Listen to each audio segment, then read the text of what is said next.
Welcome to Workplace Straight Talk with Gloria Carter Hicks, the president and CEO of Hicks Carter Hicks, and your host.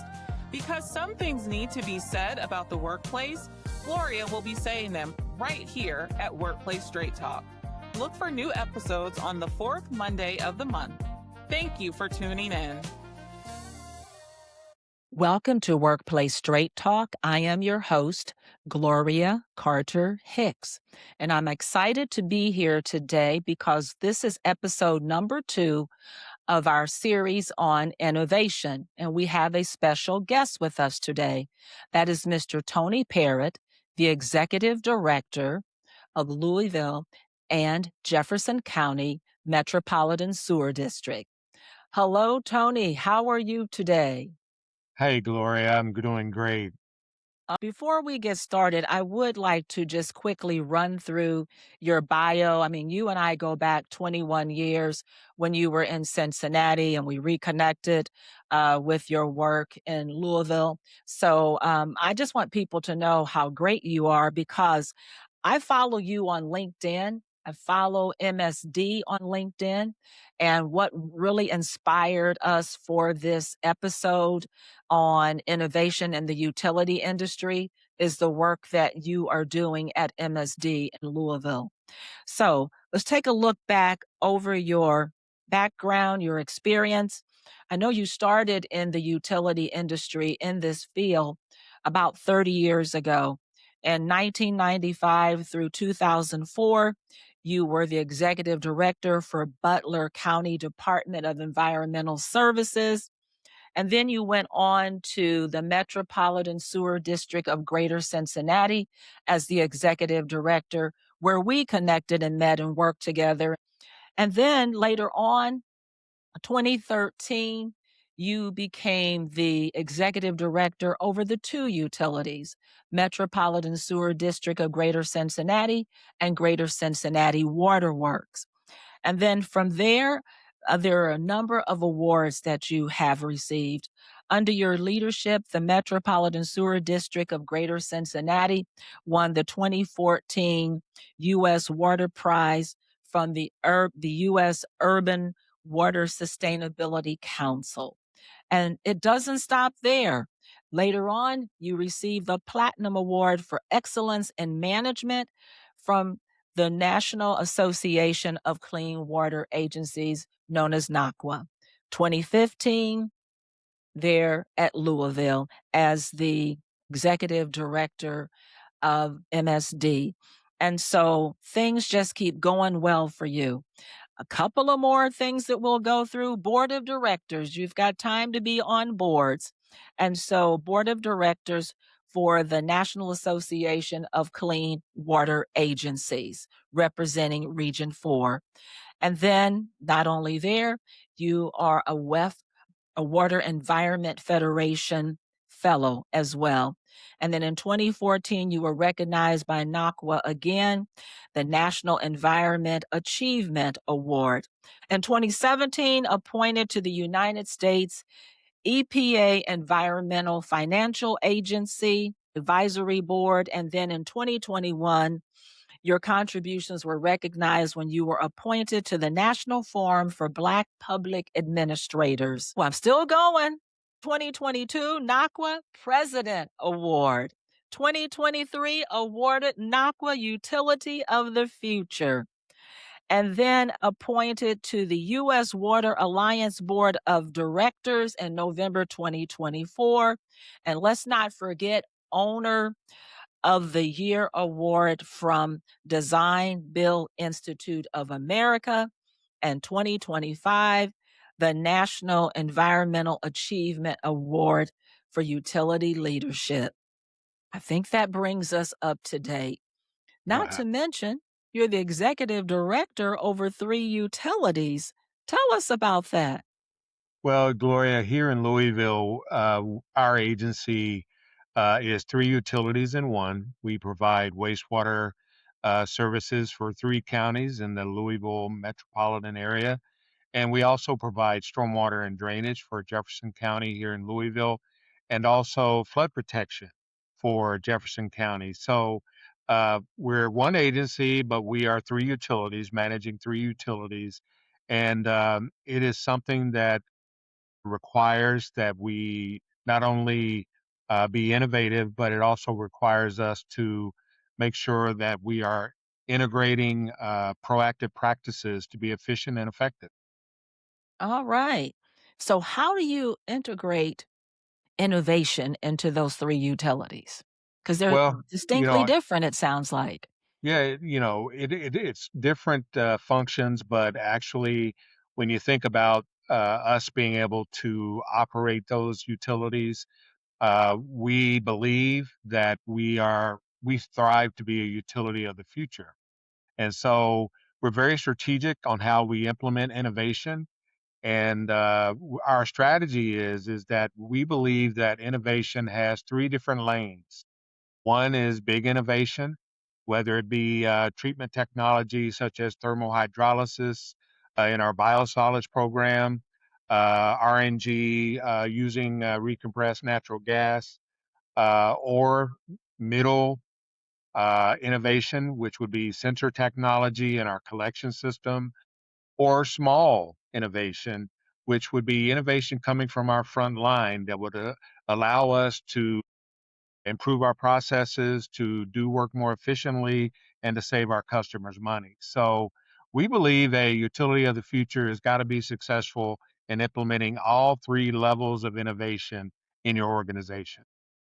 Thank you for that because, out of all of the awards and recognition you received, I was kind of really curious about NACWA Utility of the Future Award. So, what did they look for in order to give that award? Because the future, innovation, those things go together. Yeah, I think NACWA, along with a lot of the national associations that support water and wastewater, they're Hmm. always looking for utilities that are on the cutting edge, Okay. utilities that are leading the way with new technology, utilities that are leading the way with strategy or programs that are not only there to benefit the utility, but to benefit the community as well. And so we're very fortunate here in Louisville to have a mayor and a board of directors that believe that we need to be proactive and we need to be strategic and we need to be um, innovative in everything that we do. We believe we can always do things better, and we believe that innovation is a key to that. And when I first came to Louisville, we really didn't have a innovation function. And so what I did is to look at how we could prioritize innovation. We developed the program, and we brought in a chief innovation officer Okay. to run that program. And currently today, we have a staff that is designed to push innovation internally and also to do research and partner with the Water Research Foundation and others to make sure that we are taking advantage of all innovation in our industry. I'll give you one example that we're very proud of. Hmm. Back during COVID, we were a part of maybe five utilities nationwide that started partnering with local health agencies and the Water Research Foundation and local universities on how to monitor wastewater to detect the level of COVID in our Okay. community. And so that's a partnership that is really innovative. It's a partnership that we still have going on today. And not only can we monitor for COVID, but we can monitor for measles. We can monitor for so many different things in the wastewater and partner with our local public health agencies and our universities to make sure we're getting the word out to our community. And we can do that by watershed. We can do that by zip code. We can do it by wastewater treatment plant, and we can do it by neighborhood. So that's how advanced our wastewater monitoring program has become. Certainly, and what a benefit to the community and from a health perspective and to get ahead of things because you have that information. Tony, you were raising the bar when I met you back 21 years ago, you had to have roller skates on to keep up with the things that you were thinking about, the things that you were doing to benefit the community, your ratepayers, and the business community and where you work. So, this sounds like some of the things that you've always brought to the table with you wherever you go. How did you find a chief innovation officer to keep this work going? And how does that permeate throughout the organization? Well, we were very lucky when we developed our program. We believed that it's best to have someone with utility experience Okay. and someone who not only knows a lot about wastewater, but knows a lot about drinking water as well. And Mm. so we were fortunate to have someone on our team that we could actually elevate to that role. Kim Reed, if you've met her, she started out as our chief innovation officer. She has over 20 years in the drinking water business and also now 6 years with MSD on the wastewater Okay. side. And she's also an engineer. And so she came to the table not only from a technical standpoint, but from a water quality standpoint Hmm. and how that could benefit our customers. She's been able to implement a program that is now sustainable, and uh, she has grown that program. And actually, she has now elevated her own role to be the chief of operations over treatment as well, wastewater treatment. So our innovation program and our wastewater treatment program are working kind of hand in hand Hmm. under her leadership. That's what I noticed about you also was elevating people and recognizing the skills and competencies that they have that help the organization and help your community and give a return on investment to the ratepayers as well. So, how do you recognize and reinforce innovation? Because you talked about small, medium, big. So, what do employees get out of this? Can you tell us how do you reinforce and recognize this and reward employees for being innovative thinkers? Well, one of the things that we tried to do is pushing innovation down the front line. Mm-hmm. Several years ago, we started a program called the Innovation Shark Tank, Oh, where we opened it up for folks to, number one, submit ideas for consideration, and then it evolved into us really putting together a production, just like a Shark Tank television show where okay. folks could come in and pitch their idea or pitch their approach or product, and it was judged and filmed, and everybody had an Oh, opportunity. wow. And so this is going to be the fourth year. We have our fourth year in a row in July where we're going to have our Shark Tank, and those folks that participate, they actually get a chance to win based upon the judges' votes, and they get a trophy and get recognition and all that type of stuff. And so that's something that kind of entices folks to get involved and get engaged. But then on the back end, as you get those ideas in, you got to be able to look at the business case and the viability of implementing them. And so when folks see that some of the ideas are being implemented, that even Mm-hmm. further entices folks to stay engaged and stay creative in their thinking and to make sure that they are participating. And so uh, we support this. It is supported from the top down. A lot of utilities make a big mistake with innovation they think they can they think they can embed that in the middle of the organization and not Okay. really give it much support and resources. Mm-hmm. It has to be supported from the very top, from the CEO, myself. It has to have resources. It has to have the ability to strive and to be sustainable. The other thing we try to do is to look at how, if we have problem areas within our system, and I'll just, on the wastewater side, in the community, there are odor problems in a sewer collection system. So we used innovation to try to figure out how we could improve our processes, but we're also doing some pilot technology to where we can put uh, sensors out in our community and we can download Mm. levels of H2S or levels of other odors that can be analyzed, uh, and we can have reports real time on what's happening in our city. And since we started doing a more innovative approach for odors in our community, we have reduced sewer odor complaints by 50% since 2023. Now, there's always going to be odors in the sewer system, Sure. but by doing this and being innovative and being proactive, we're making a difference, and the community is noticing it, and they're very supportive of MSD now. You know, Tony, I started working with MSDs back in 1999 and touring treatment plants, going out in the garages, of getting to know people out in the field.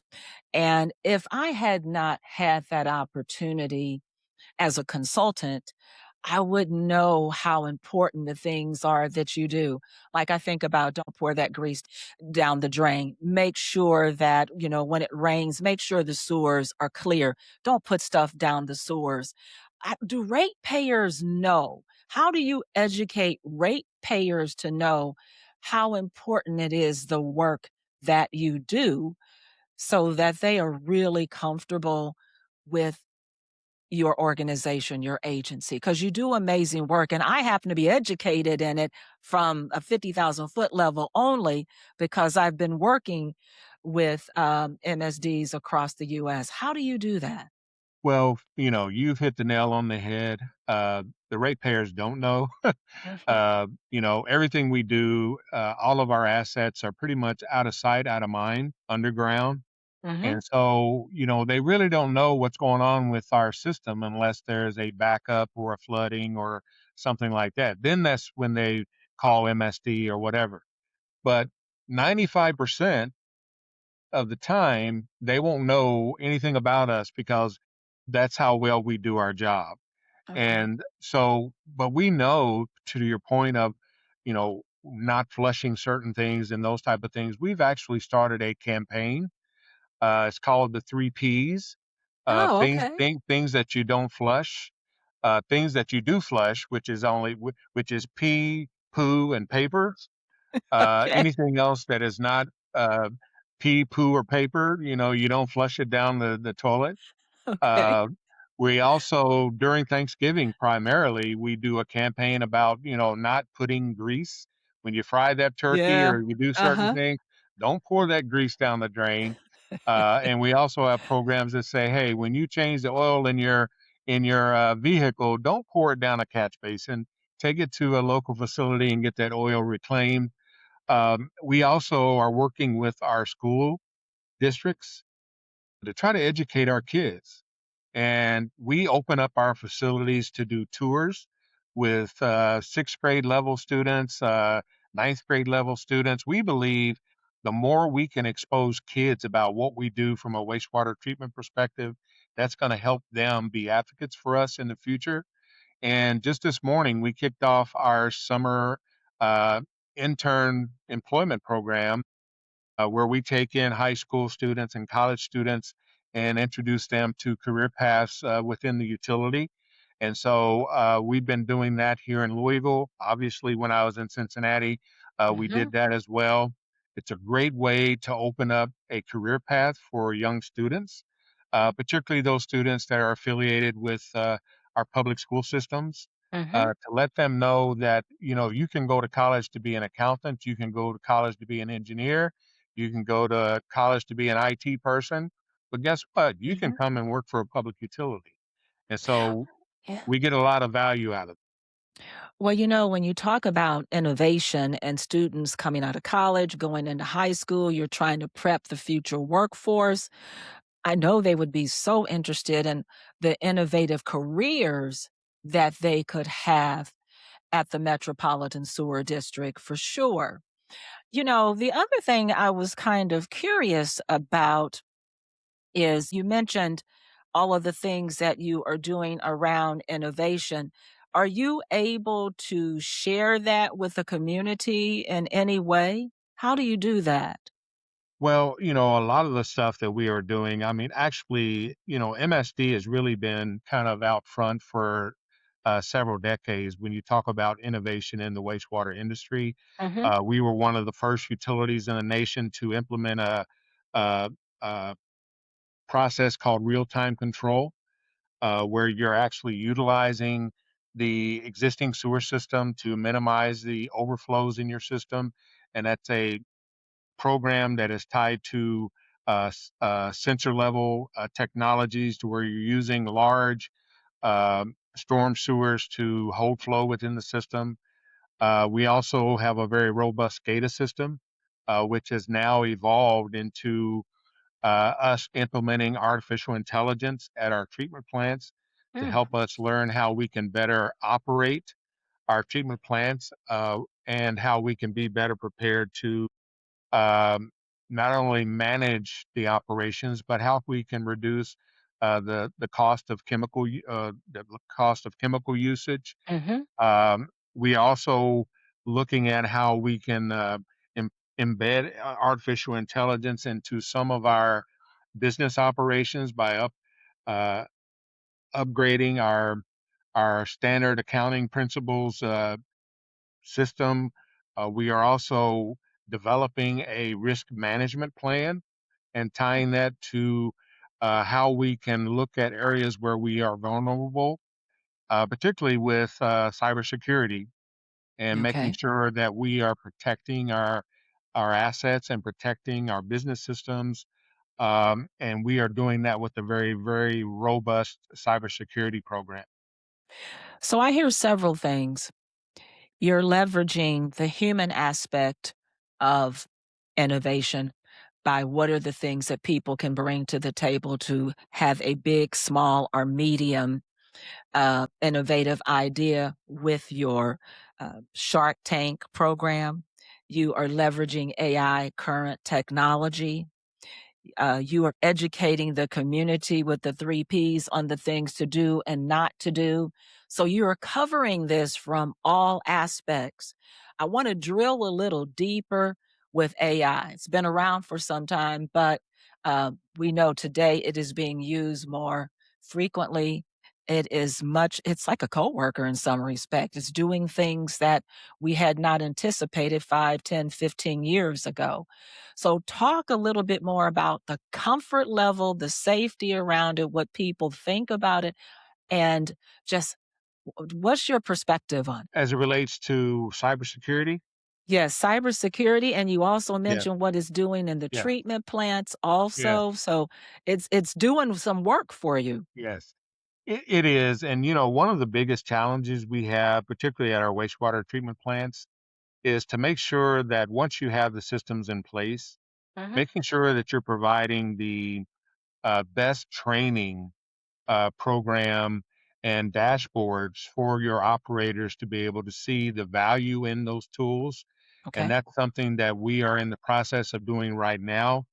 The other thing is that I think that when you think about a regional utility, when you have so many remote treatment facilities that are so far from your major hub of operation, Mhm. you have got to rely on that tele system or that SCADA system and that AI. So when we may be 30 miles away, but we can Okay. monitor what's happening with a pump station, or we can monitor what's going on with the pumps. We can monitor what's going on with the energy, whether it's lost power, those type of things. And so it really saves us a lot of money because we're a regional utility and we can operate uh, a vast area because of our technology. The one thing I can tell you regarding AI, uh, we are kind of playing around with agentic AI and how we can improve our customer service. And we have a goal of moving toward robotic AI in the future. And so that is something that we are not quite ready to launch, but we are watching to see what other utilities are doing. and to make sure that when we do it, it is something that can be reliable and sustainable. So, would you be talking to an AI agent or something in customer service? Is that how it works? I mean, a lot of companies do that right now. That is exactly what the goal is, and Okay.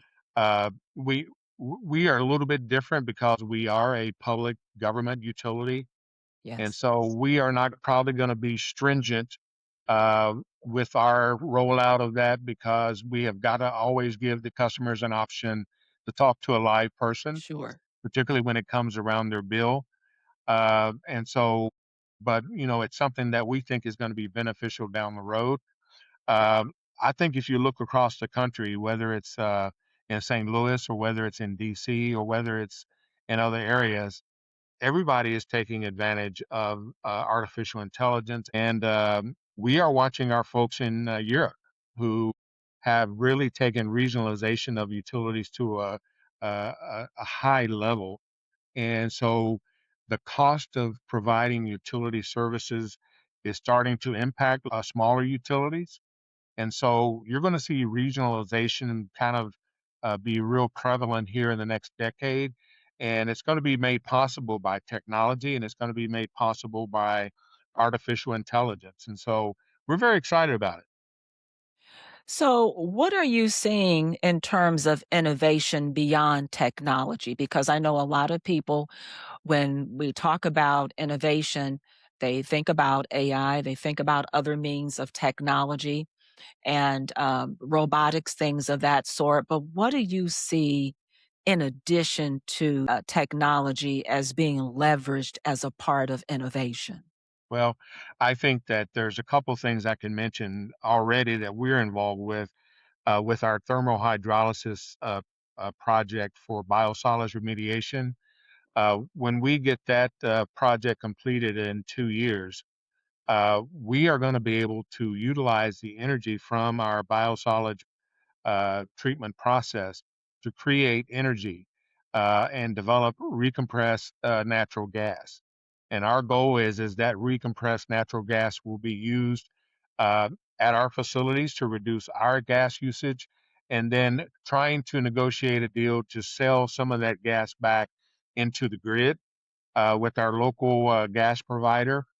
The other thing that we are excited about is uh, solar energy. We think that that has a big play for down the road to where it can help serve as primary supply to some of our more rural pump stations or even Hmm. backup power to some of our pump stations, taking away and replacing the utilization of mobile generators, for example.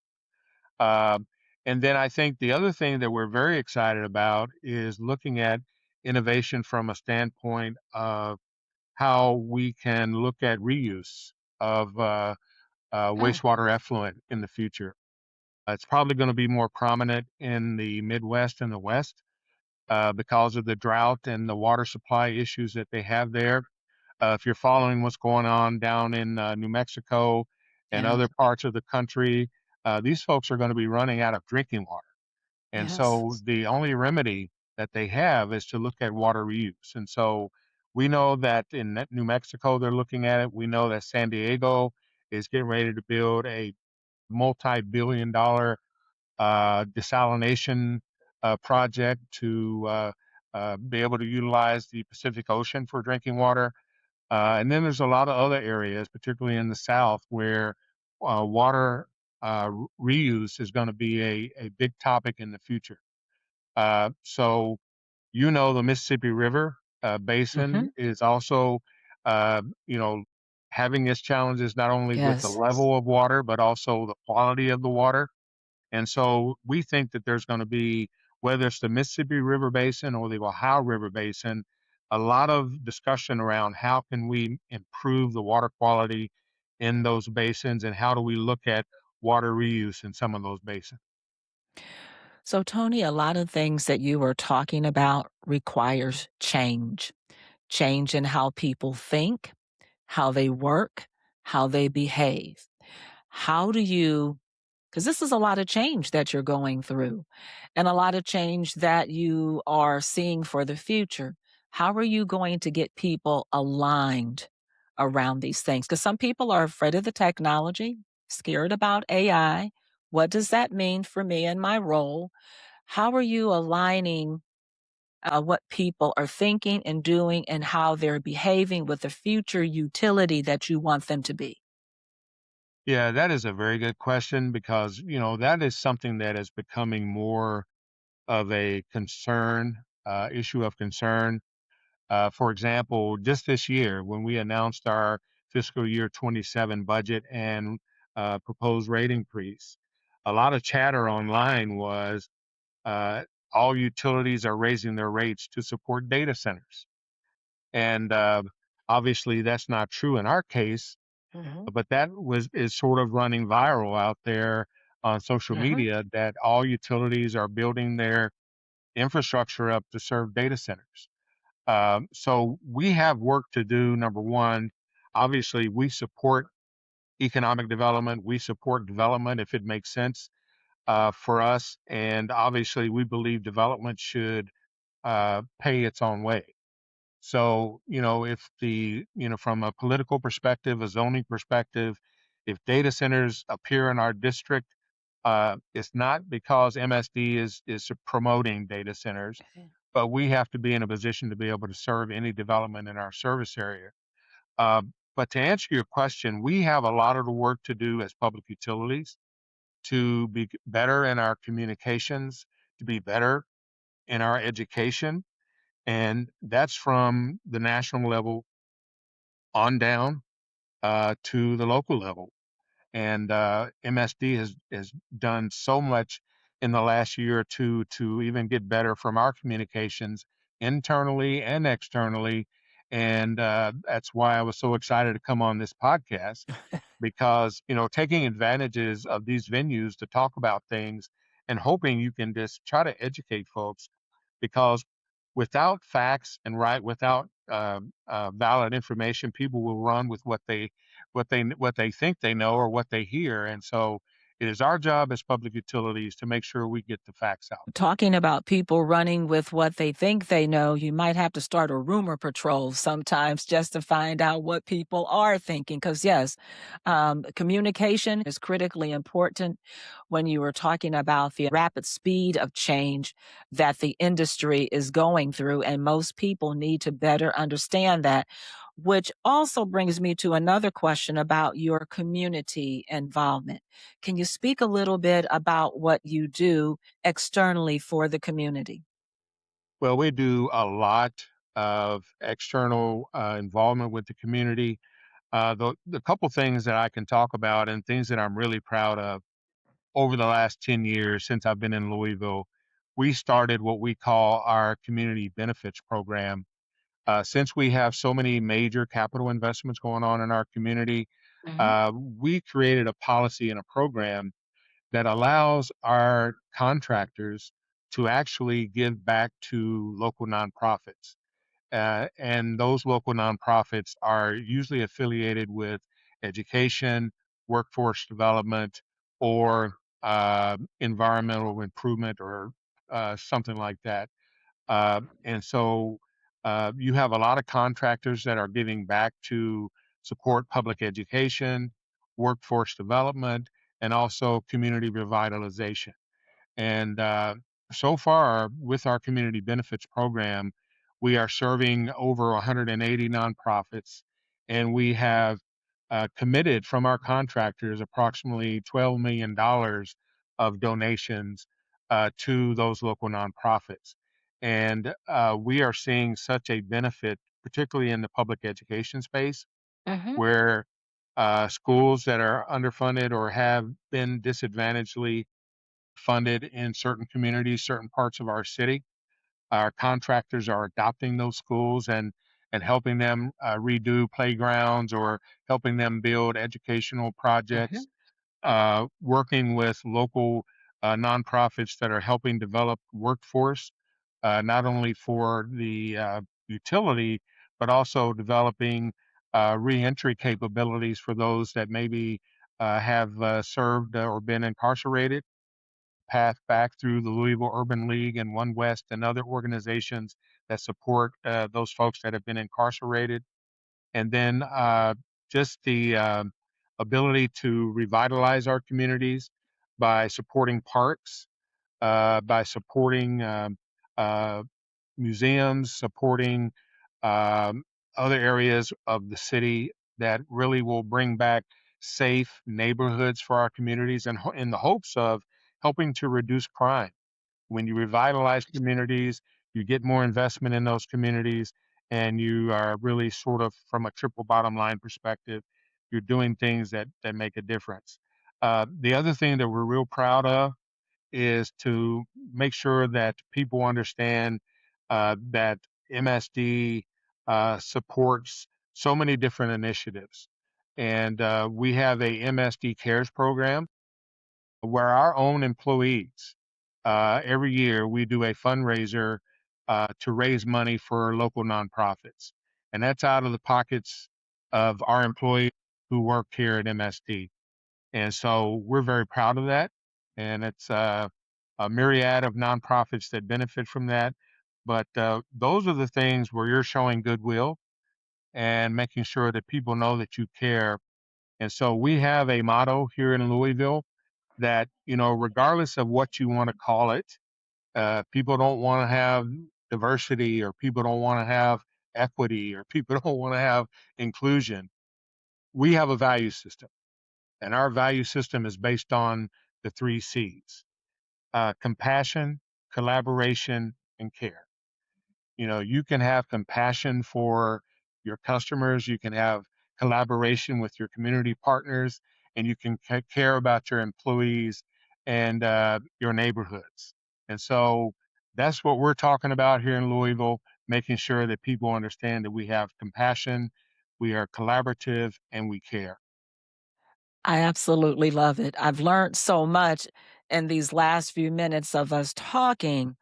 I did not know about all of the philanthropic endeavors that you are involved in, because you don't sometimes hear about that with utility companies that are public like yours.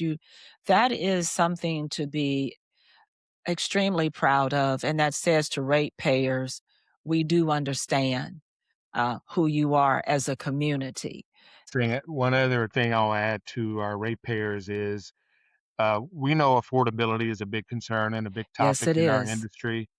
And even though our rates go up from time to time to support that capital investment, Mhm. we have a rate uh, assistance program. Okay. It's branded under a program called Drops of Kindness.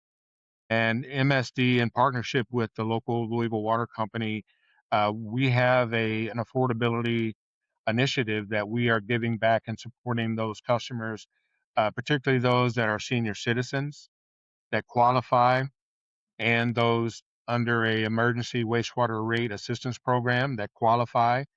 Folks can get up to a 30% discount on their monthly wastewater bill.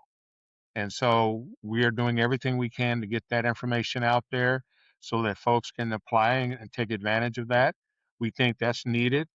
And then we also partner with the Louisville Water Foundation, and in partnership with a group called the Local Community Ministries, where collectively between Louisville MSD and Louisville Water, we are donating approximately $400,000 a year for folks that have one-time needs to just get caught up on a bill, Okay. where they can go to the community ministries and try to get funds to get caught up. So uh, affordability is always going to be a concern, and we believe those rate assistance programs are part of the formula. So you're partnering with other utilities and other water affiliations to do this work. So people don't mind partnering, it sounds like, in your community. You're not competing, you're partnering. Yeah, that is one good thing that I feel we have here in Louisville. Mhm. About 10 years ago, we developed a partnership with the Louisville Water Company. And to this day, we do have sort of a formal partnership with them in a lot of different areas. And it's our One Water partnership. And we look at how we can work together The Louisville Water Company, for example, reads the meters and does the billing for our wastewater system. We partner with them on a lot of different things when it comes to utility expansions and also how we can work together on regionalization. So it's a great partnership here in Louisville, and we have so many other partners that we rely on and work with because one entity can't get it done by yourself. You got to have partners, and so that's what we're doing here in Louisville. It's a community. So, what is next on the horizon? Because the things that you have already done are magnificent for the community, the environment, all of the stakeholders. What are you going to do moving forward? What's the future like for MSD? I think Louisville MSD has a very bright future. I Okay. think there are still opportunities for us to expand our service area to other areas that need that type of partnership and support. I think at Louisville MSD can be a leader when it comes to utilizing artificial intelligence at wastewater treatment plants. And I think that Louisville MSD can also be a big help in the public health arena with how we're monitoring and what's in our wastewater and working with public health agencies and local universities to make sure that, what is that next wave of pandemic, or what is that next area where that we need to be concerned about, and how we can be a part of the public health scenario when we go forward in our cities. More importantly, I just think that we need to be able to sustain our assets, particularly on the flood protection side, because we know that those systems, when they fail, it is catastrophic. And so it is our job to make sure we're making the recommendations and that we're doing it in a timely fashion to make sure that we're avoiding a catastrophic failure of our system. The onus is on us as public utilities to bring the information forward, to make that business case and let people know why we are doing what we're doing, why it's important, and why we need to invest money. Because the bottom line is, and Gloria, you know this, 20, 30 years ago, public utilities got a lot of support from the federal grant system for projects that are regulatory. You could get grants that had a 70, 75% match. And that is not happening today. That's not the case today. Today, that partnership with the federal government is less than 7%. And so the cost of local service, the true cost of service when it comes to capital is falling on the local communities and the local ratepayers. Well, it made me think about the consent decree and the aging of assets, things of that sort. Um, so is that 300 million enough to do what you need to do? Uh, it is not. Okay. uh, we are doing what we feel we can afford to do Mhm. because affordability is such a heavy lens for us right Right. now. It's a heavy lift Uh, for sure. yeah. And actually, the last two fiscal years, uh, we are coming in at about 3.9% annual increase, and it's been the lowest increases that we've had in the last 20 years. So we're cognizant of affordability. We we need to do more, but we've got to figure out from a prioritization standpoint, how can we do what we have to do with the regulatory requirements and make sure that we're taking care of those assets that need priority work so that we don't have catastrophic failure. But we definitely need to be doing more. So when you talked about Shark Tank earlier, with regard to Shark Tank, are some of those ideas ways to help you with funding, to look for different avenues? I mean, is that some of the suggestions that come up as well? Well, there are a lot of avenues that come up, and you know, some of the things that are particularly those that are small and more medium type of things, those are things that we can handle within our shop Okay. and we could handle within our budget. Those things that are more high level or big I related Mhm. stuff, those are Mhm. major capital investments that Mhm. have to be made. And obviously, we have to make sure we get through this wave of regulatory requirements through 2035 before we can afford to invest a lot of money in the big innovation. So we're going to be focused on the small innovation, process improvement, efficiencies, effectiveness, the medium innovation, how we can look at making our systems better. And I think by 2035, you're going to see us launch into more big innovation, game changing, transformational type of stuff in the utility sector. So, what do you want the community to understand about MSD's innovation and its impact on the community? You have the mic. What do you want people to know? Well, I think it's important for our community and our ratepayers to know that we are the environmental stewards. We are the utility experts, and we know what needs to be done and when it needs to be done. We can use innovation to a certain extent to help us sustain things going forward. But the bottom line is that the band-aid approach is what we call it, is a very risky approach. And customers need to know that these assets that we have, some of them date back to the 1860s, and Yes. they're very vulnerable. And we have got to address those very vulnerable assets. Our flood protection system, some of our pumps date back to 1945. So if you do the math on that, it's over 70 years old. And we can't get replacement parts for some of those pumps. And so when we say we have to do things now, it's because we know we have to do things now. And there's not much we can defer when we know that something needs to be fixed. And so we know that innovation is a part of it.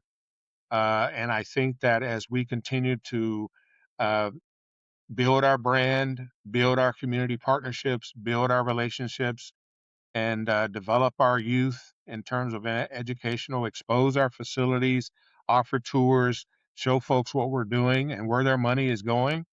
I think that's going to go a long way for us here in Louisville. And what's your message to employees about innovation going forward? I think my message to the employees is this is going to be an agency that is always going to be on the cutting edge, particularly those that are either new to our organization or those that are looking to come into our organization. We're always going to be based up on the cutting edge, new technology, but also new opportunities for folks pursuing a career.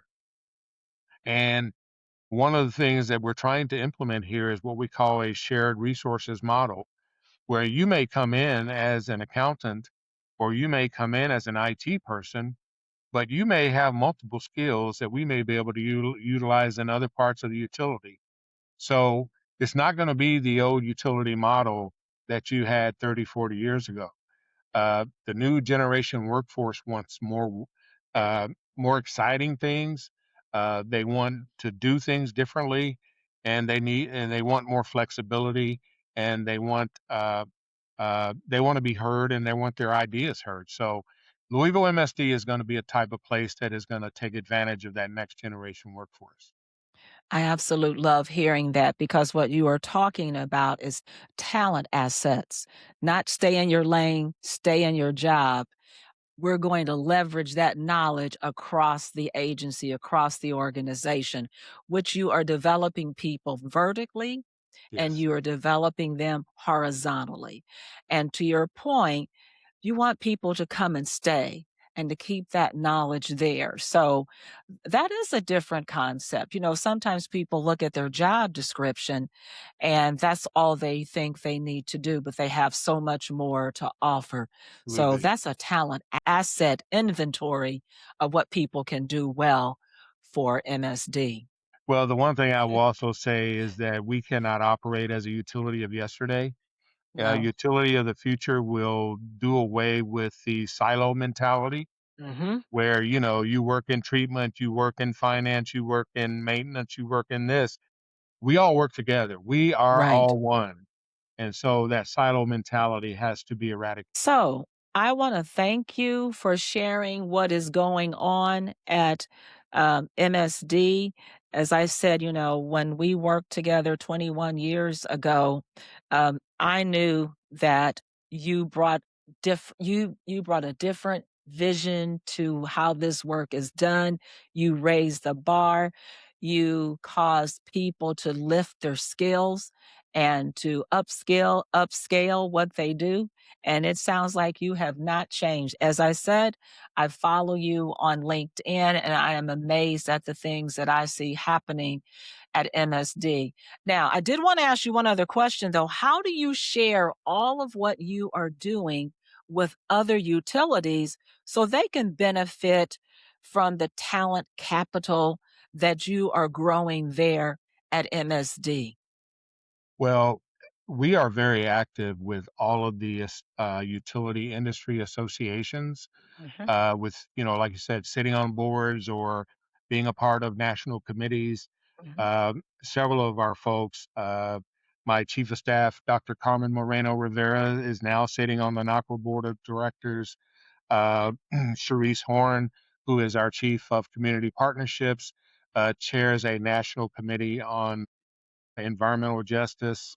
Kelly Watson, who's our general counsel, is actively involved with the NACWA legal uh, community and also with the National Forum for Black Public Administrators. And we encourage our staff whenever there's a conference or an opportunity to submit abstracts, to submit papers, go and share what we're doing. Uh, Zonetta English is someone who is very active on the water research front.